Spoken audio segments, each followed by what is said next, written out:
من الفيوم، وفتحت الاول في الفيوم. الفرع الاولاني في الفيوم، والفرع اللي احنا فيه دلوقتي ده الفرع الثاني لينا ان شاء الله في حدائق الاهرام.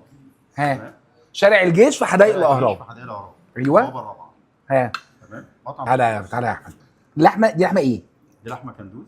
لحمه كندوز فاتحه قوي كده. والسقسقه دي اجرام في طاجن الفريك. بص بقى الخامات اللي انا شفتها اذا كان في الاكل او شفتها تحت، انت بتستخدم السمنه فرن، سمنه فرن او السمنه الفيومي اللي هي البلدي. انت عامل لقطه في المحشي انا بموت فيها، انت بتدحرج المحشي في السمنه البلدي. يا نهار اسوح على دي تفصيله، يا نهار ابيض على شكل اللحم المحشي وهو بينزل يتدحرج في السمنه البلدي. اجرام المحشي في حد ذاته هو منتج بيتي، لذلك جايبين واحده ست برضو حلوه جدا.